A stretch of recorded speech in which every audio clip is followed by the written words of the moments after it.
otu nze bụ ego nke Obosi ụkwala omenani amaka anyị zuru keme.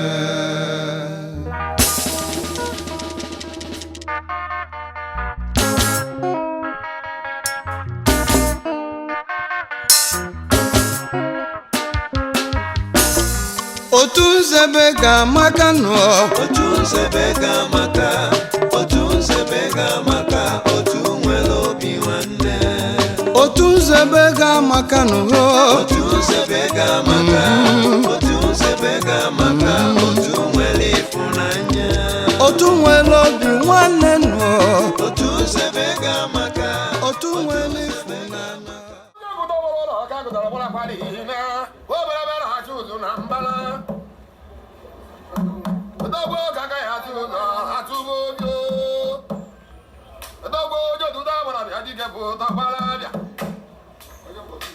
Onye nwanne ya ma Igbo ogbudoro bịa budoro Chukwu.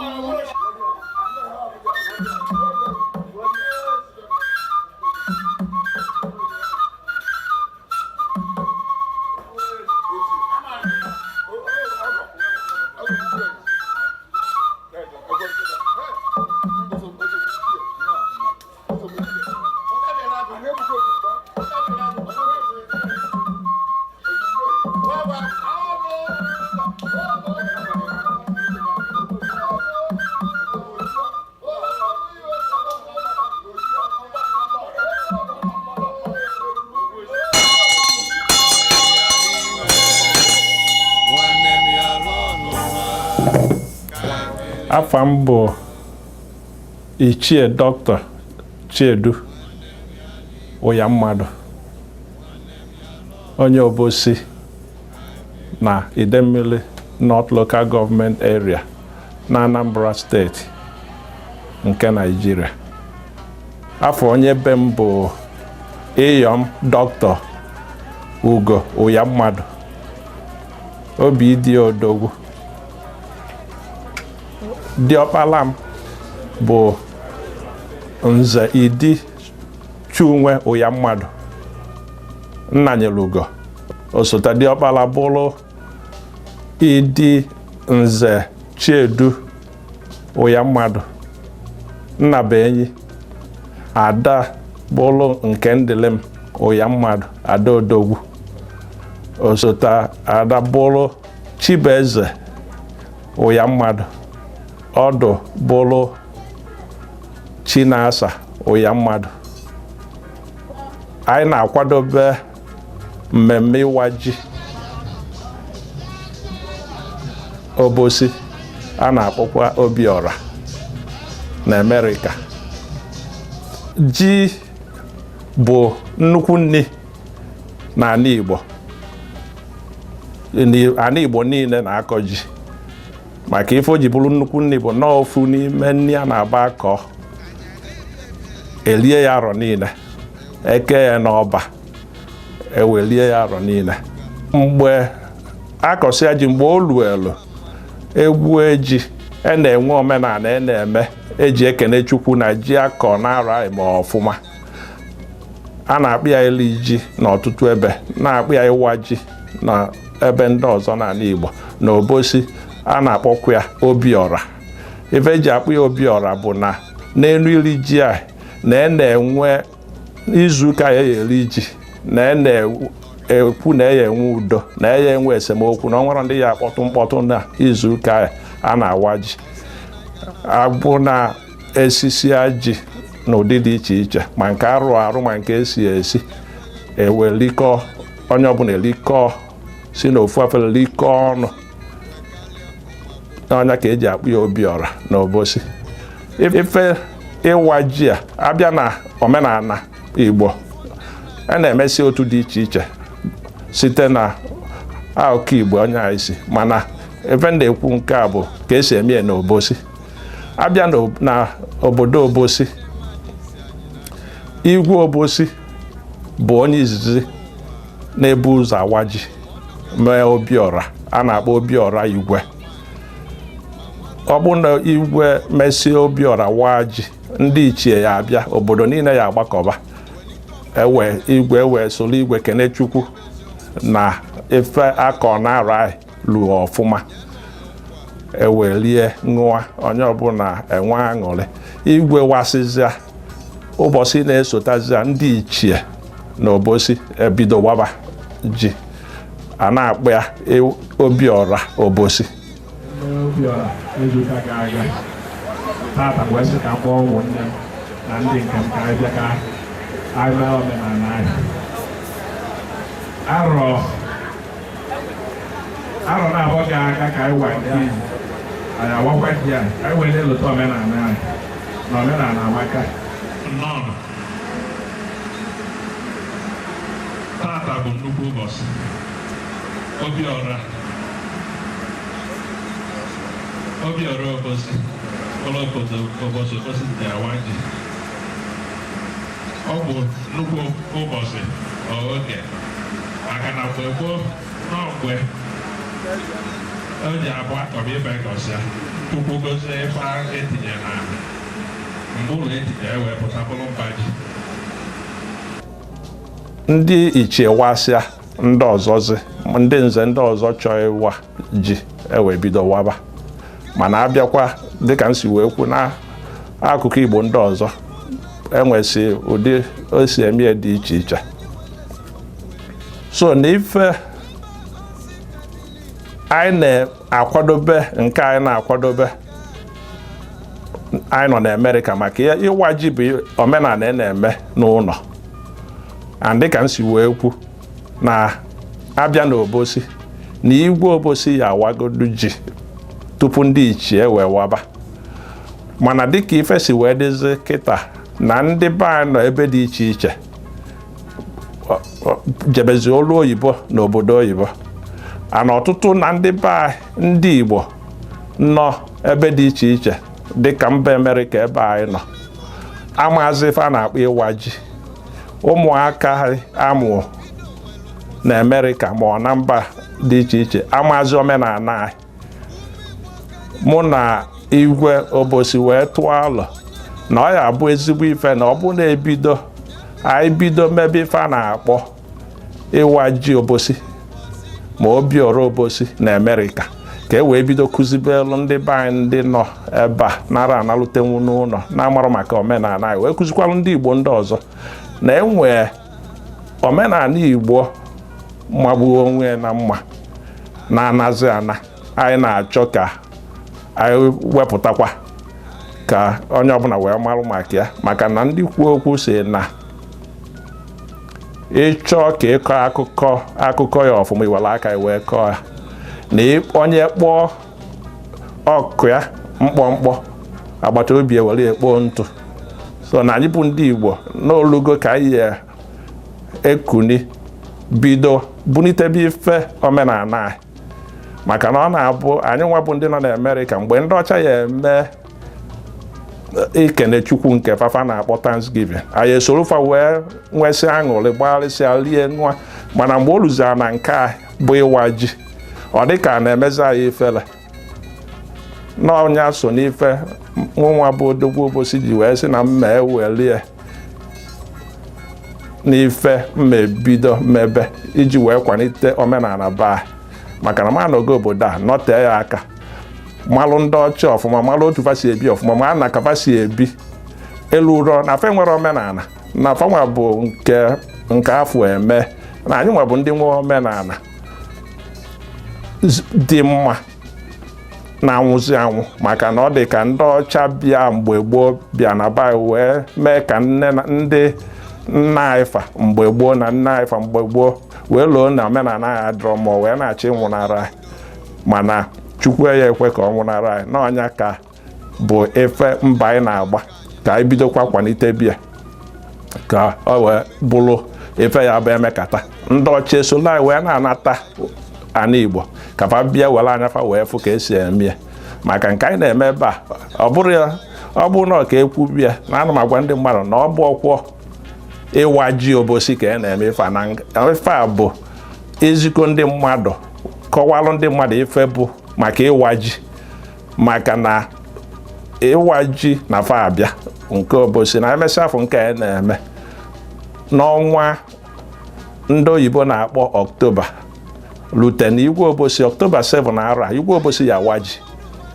mma eje fụ solu wee waa ji mee Obiora Obosi ọwasị amụnwa awa na Obosi mana nke a na-eme ebe a bụ ka e wee gwa ndị mmadụ na enwekwa ife dị otu a ka ndị ọya ekwe mee wee kwadozie wee nata ụlọ bịa fụzie nke bụ ịwa ji maka ebe a ka ji nke ji akọ n'ụlọ na-abụrụ nke ebu na plen wee bịa dị ebe a ka mmụọ ya agba maka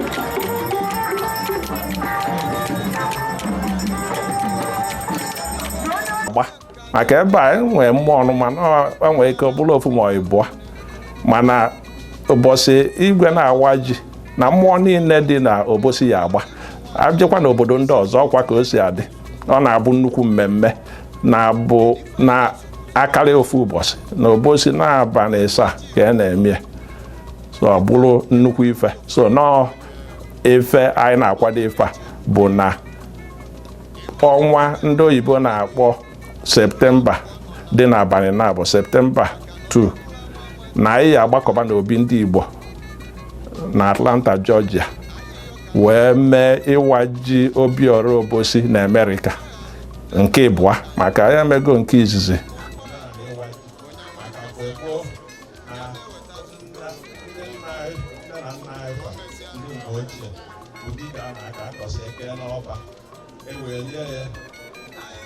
arọ ịtọ ga-aga wee mee nke ịbụa ijikwa wee na-akụzilu ndị mmadụ maka omenala anyị na-ebulite omenala anyị maka eje na ọ bụrụ sọsọ maka ịma maka ịwa ji a maka eje na ya awa ọjị ndị enyi nwanyị ndị inyom nwoke na nwanyị nọ n'Obosi ma ndị nọ na inland ma ndị nọ n'ọban ana m asị Chukwu gọzie unu. Anyị na-ekene Chineke maka ụbọchị taata o nyere anyị, ụbọchị akara aka. O wee bụrụ na ya bụ ụbọchị wee bụ sọ mma, ọmarịcha ụbọchị anwụ na-eti, o wee bụrụ ife ngọzi, bụrụ ife ekene wee nye Chineke. Ọ bụrụ dị na mmiri izo, anyị ya na-ekelekwa Chineke na fanja bụ ife okelu, ife na-eme ka ụwa anyị wee na-aga ọfụma.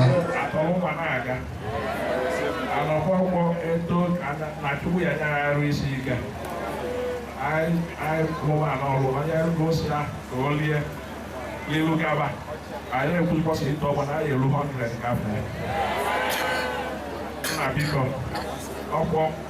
ọgwụ aka ka anyị bụọ ụfọdụ anyị na-ekwu na anyị na-ekwutesi ahịhịa anyị ayọta ahịa ọya ofe ala anyị nke anyị rụzụ ọya ọmela anyị nna biko mgbe ka a na-awa ọjị ewekọkwalụ ndị mmadụ na ụmụaka ndị amụ n'obodo oyibo ife bụ ịwa ọjị, ife anyị ji awa ọjị, ife ndị Igbo, ife ọjị bụrụ ndị Igbo nọ ife anyị ji agwa Chukwu okwu wee na-ayị ya ayịyọ. Ife ize ya eme bụ na anyị arụ ji n'ọkụ otu ndị gboo si arụ tupu e wee bido sibezie esibe na oge mgbe gboo nọ efunwe ọkụ arụnye ji n'ọkụ arụsịa ji ewee welụ mmanụ tinye nnu ya ewee suru ji lie. Abịa n'Obosi ebe anyị na-akpụ ya Obiora na ka esi eme bụ ọ bụrụ igwe na-awa, igwe wasịa onye ndị ichie nye ụmụaka ewee kebezi onye ọbụla ụbọchị ndị ichie ya awa onye ichie bịakwa arụsịa ji a wee wasịa ka esi awa ụmụaka ya akwụ onye ichie o welu ji osu na mmanụ nye ụmụaka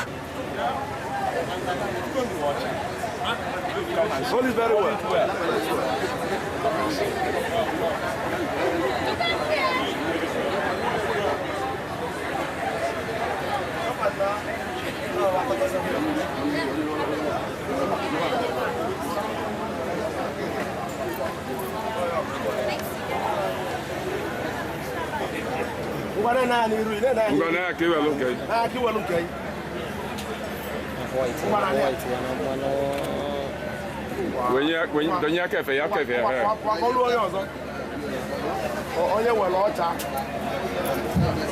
ofu onye kwa aka dị anya aka walibeti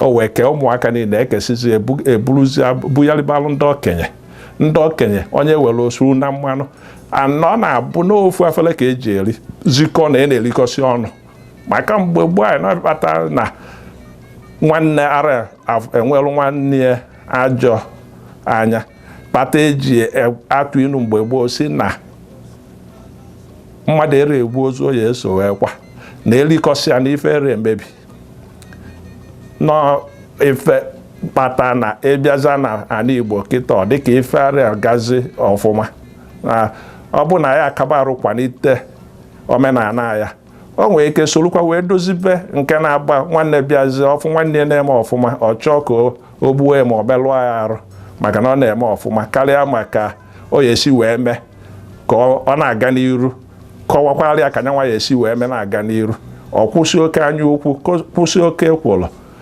anyị mebekwa ka nna nna anyị fa na mgbe gboo enwekwa ọnụ ndị enwero ụlọ ikpe nọ abịa omenala ka eji esi bịa ife a na-aga ọfụma ịpụa ụzọ ya eghela oghe mgbe anyị fere enwedo nwa ụzọ a na-akpọchi mana ọ nwere onye ya abazuo oshi ịkọnye ife na o nwere onye ya abaje were ife ịkọ oshi rana nso kịta ori kazi nkụ nwere ma nwa ya ezu nne ya orizue nne ya orizue nwanne ya ọra adị ya ka ife mana mgbe enwe omenala a na-akọwala ụmụaka fewere wee topụta na-eme otu esi akpa agwa adị mma so na ọ ya adịkwa mma ka anyị nachi ya kwa n'otu mgbe gboo anyị welu ndị nke dị mma wee gaba n'iru ka anyị weta nke dị mma na amụta na nke ndị ọcha anyị weta nke dị mma na be anyị wee tikọọ ya ọnụ ka Igbo wee gaba n'iru ana Igbo atọpụ ụtọ Igbo adịkwa ka Igbo si adị si eshi nwanne ana ka nsi wee kwu na awasịa ji a lisịa wee bidozie ilinu nni ji rie ji esi ụdị dị iche iche nwebezi aṅụrị gbaba egwu mmụọ agbaba wee megide chi wee jiri bụọ n'ọnya bụ ịkpatụfụ aka ka esi awa ji na nsị ka nkọba ife niile na-eme na chi ya eji bọọ ma nọọ ka mkpatụ ya fa aka ka ụmụnna ndị na-ebe dị iche iche malụ na amaka ịgụ akwụkwọ amaka Igbo na nke a bụ nke a na omenala Igbo bụ ife dịla nke anyị nwee nke aka mkpa ana ya na-akwalite ya ana ọ kasị ndị gụọ akwụkwọ maka ọfa ka ụfọdụ nọ n'ụlọ na-agụrụ na-enefe anya ndị jepụgoro ejepụ na ọ bụ na anyị nwa pụọ apụ bịa na-agwafa na ife a bụkwa ezigbo ife ka ọ bụ ịsụ ime omenala anyị na-ezigbo ife fa ya ekwe because na fa na-enede anyị anya na ya jepụga ejepụ wee nata maka na a sị na onye njem ka onye isi awọ ịmụ ife so na ife a na-ayọ ikwu na ibe ọtụmadụ ndị nke nọ ebe nọ na mba ka fa biko tinye aka ka anyị bunitebe omenala anyị dị iche iche maka ọ bụrụ sọsọ ịwa ji bụ ofu na oshika na nke a bụ na ewelugodo m nke ịwa ji a ka m si wee kwu eme akọwala ụmụazị ịwa ọjị akọwala ofe ịwa ji na mgbe emechara na ebunite ebe ma agbamakwụkwọ ma ichi echichi dị iche iche na be anyị na fancha bụ ife anyị ebunite ebe ọ ya abụ ebe anyị anọ na ka ndị Igbo si emebu mbụ ebi ebe anyị ma na ndị Igbo na ya omenala fa esie ike ndị ọcha na-enye anya fa na-eṅomi eṅomi ọ bụ ife nna ayọ ka anyị ncha gbakọ aka wee kwalite ebe omenala anyị. Nne m obodo Obosi ụkwara n'ọba Akwa Ugo, ezi nne nwanyị ọma Akwa Ugo n'ide mmiri.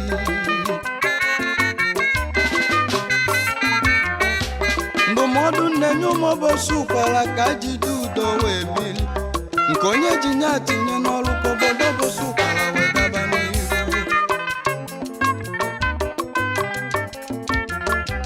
Ngozi Chukwu nyere obodo Obosi ụkwara n'ọkalịla akali. Ọgaranya dị n'Obosi ụkwara dị ka aja dị n'anị. Obosi ụkwara dị obele, ụkwara dike.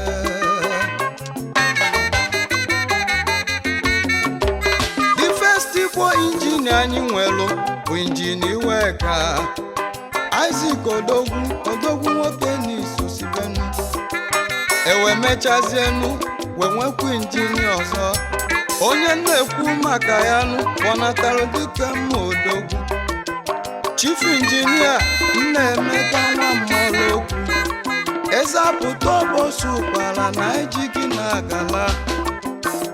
Odogwu nwoke na bụdaki na-agụ iso na ndị injinia ji ike ebube n'Obosi ụkwara. Injinia Amanu Demba aka mkpọsa Obosi n'Isobilinu. Odogwu nwoke n'Isobilinu, Odogwu na-agba mbọ ka obodo ya dị mmanụ. Ọlọma niile na-alụ n'Obosi ụkwara bụ Chukwu ya kwụ ya ụgwọ nụ. Ezigbo onye Obosi ụkwara jidekwa ka iji mụọ.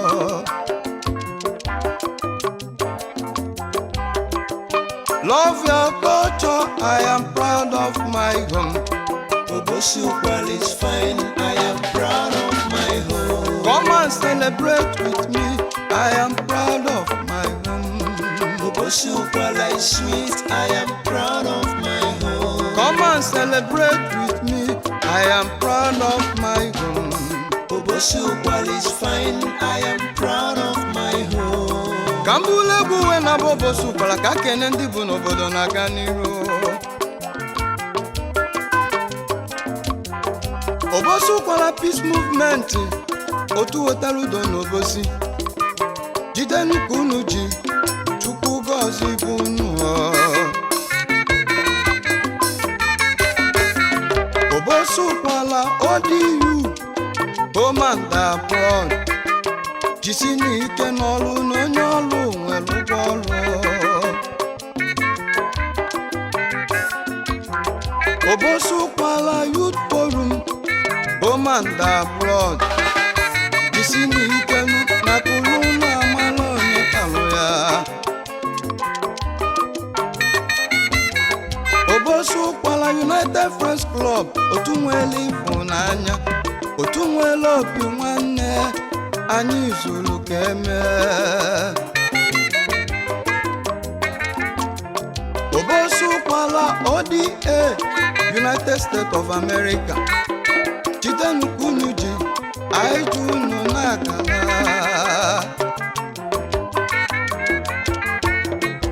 Otu nzebe ego nke Obosi ụkwara na anyị so wee sibe ndị mara omenanị. Jidenu ka unu ji n'ụgwọ.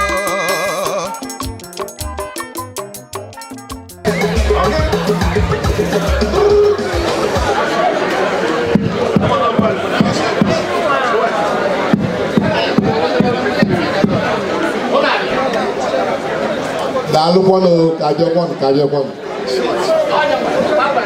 Ndị be anyị ka abịakwanụ.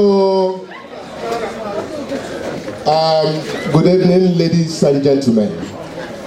I think we will be starting. Can I have everybody have a seat? For those who don't have anywhere to sit on this side, we still have some vacant tables over here.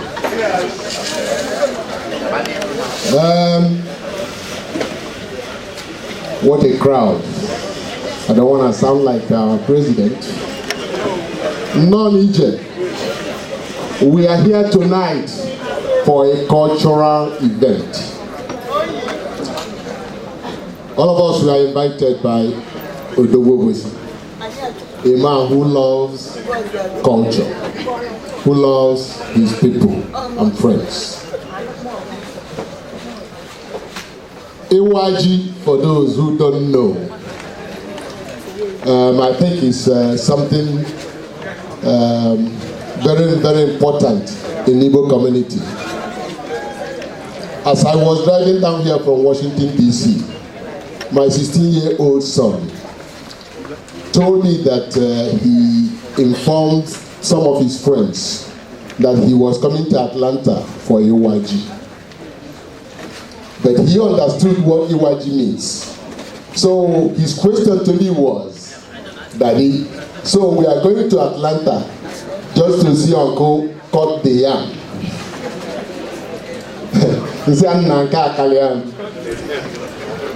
Yes, that is number one. The cutting of that yam has some connotation in it. That it is good that he's coming to Atlanta with me to see the IWa-ji life. It's not just cutting the yam, but don't even see an azul. So I'm happy that I am here tonight with my family for them to see IWa-ji for the second time. Ladies and gentlemen, put your hands together. Well, I am not going to be your MC. We have two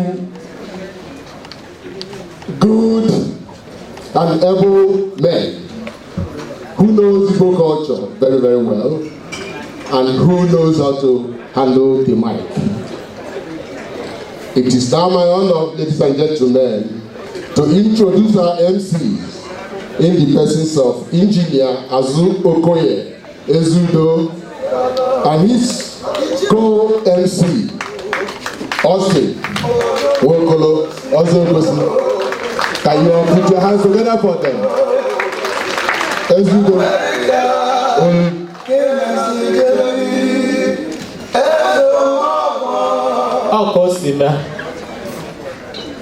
Igbo kwen!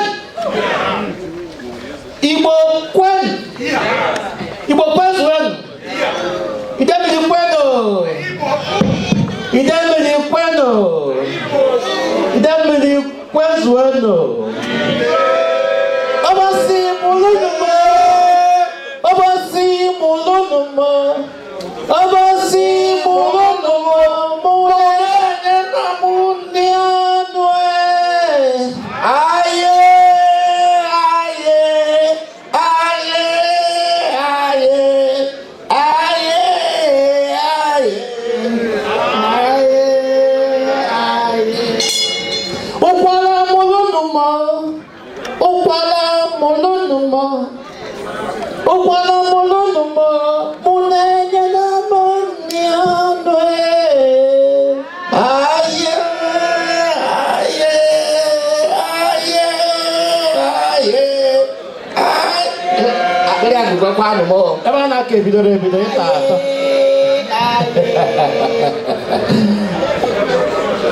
Nigeria, today I am in my very good mood. So my English may not be very good. But please forgive me. If my English is not very good, please forgive me.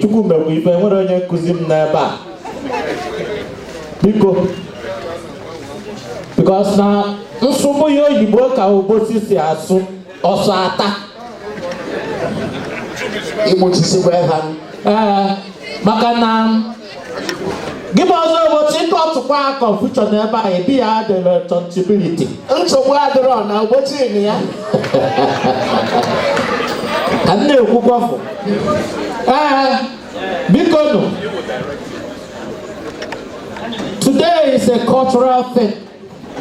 So, English will be my second language.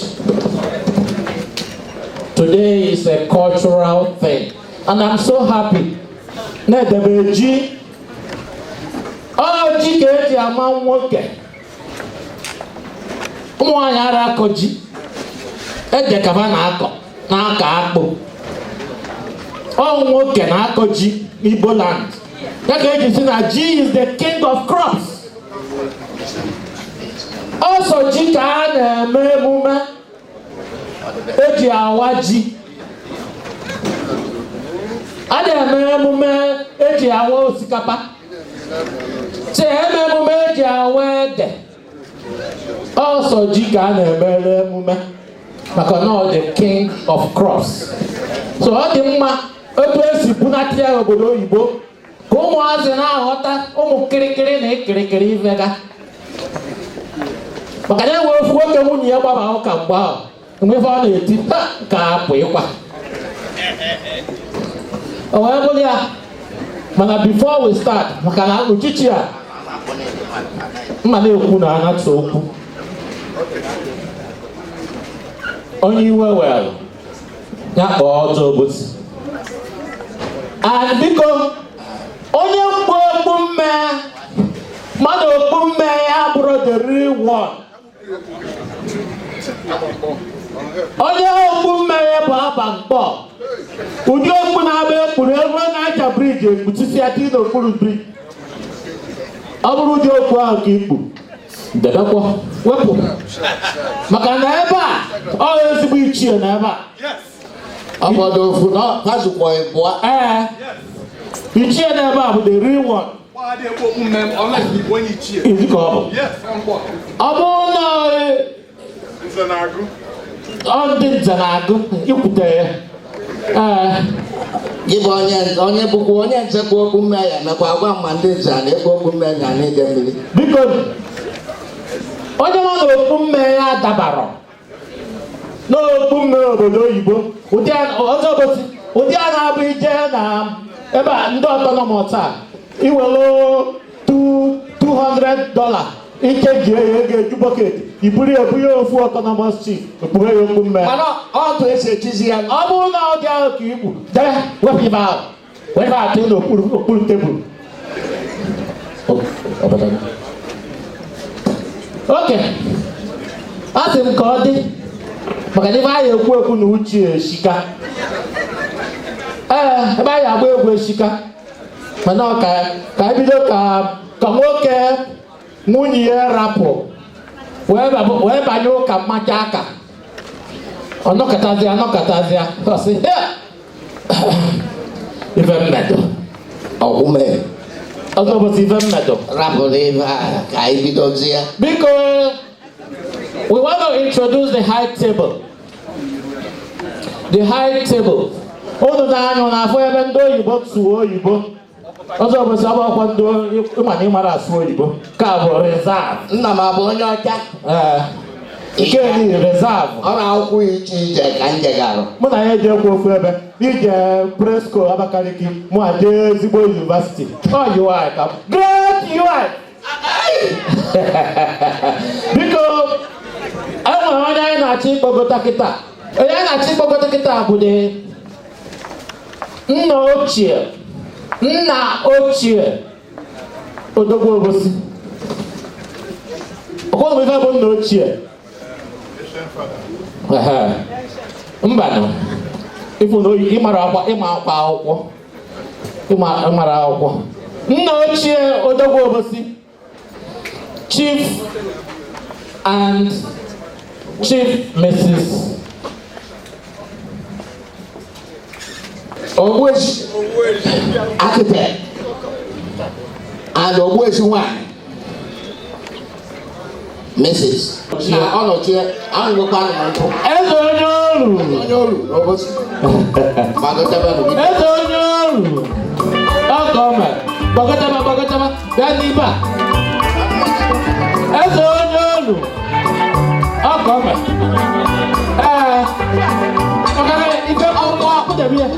Kida na-aga ọkpọrọ ọkụkọ ya. Na iwe Obosi kwuru, ọ bụrụ nwa kwuru. Architect Onochie. Chiedu Uyamadu. Nwanne mami ya. Elder brother mami ya.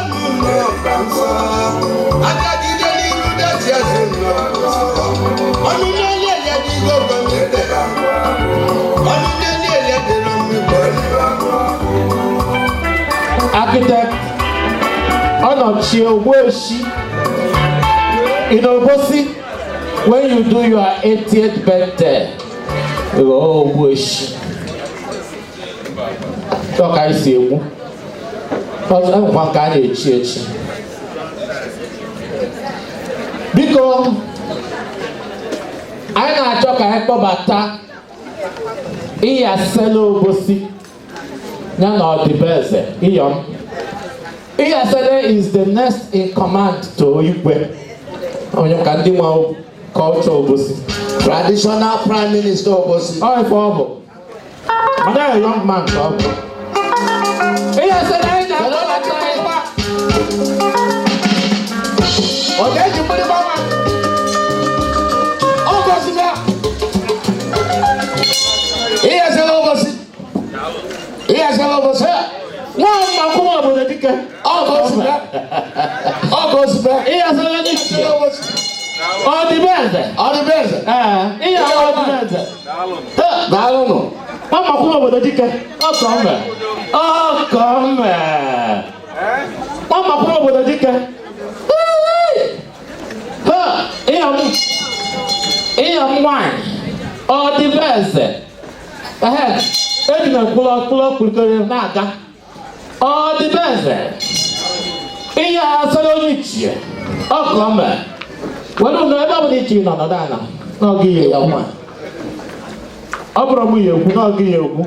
Because I know Mr. Chiedu Uyamadu. Come here, not the bear. Nioche. That was Oche. That's a lot, Nioche.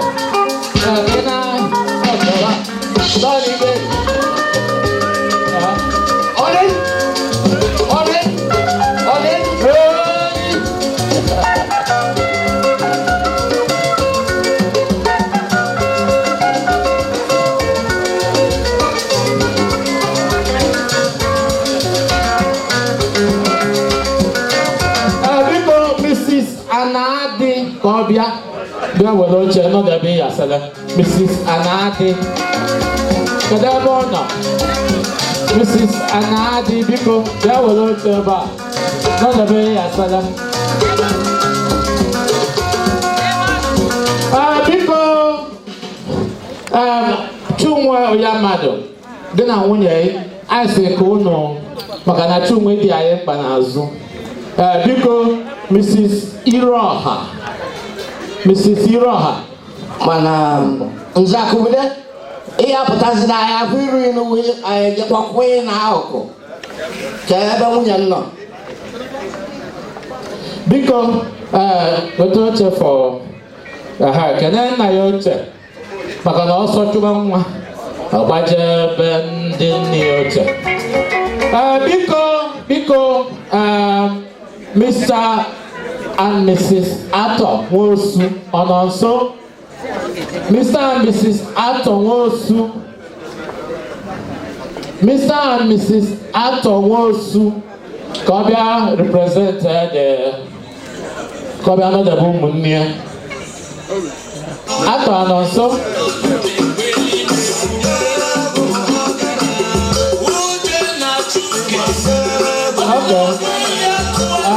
okay. The younger brother because I now monitor Mr. and Mrs. Onochie Chiedu. But are not the bear. Mr. and Mrs. Onochie Chiedu.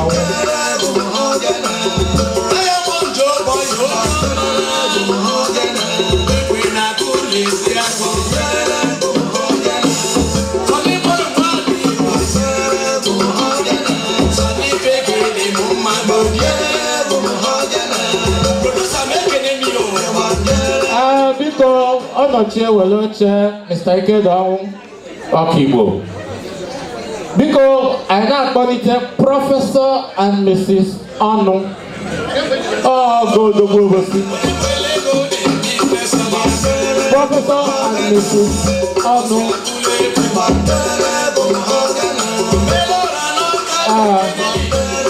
Prof and Mrs. Ọnụ. Prof Ọnụ bụ Ogo Odogwu Obosi, nwanne senior brother Ugo. Ya bụ Uyamadu di ya. Mana ọ dịkwa ọka n'ọbịa. Anyị edebe ochie ya. Debe ndị ochie na ọ ya abịa. Biko anyị na-achọ ka anyị kpọlite Mrs. Ifeyinwa Ọnọchie ka ọ bịa nọdebe Daddy na Mommy. Ifeyinwa Ọnọchie.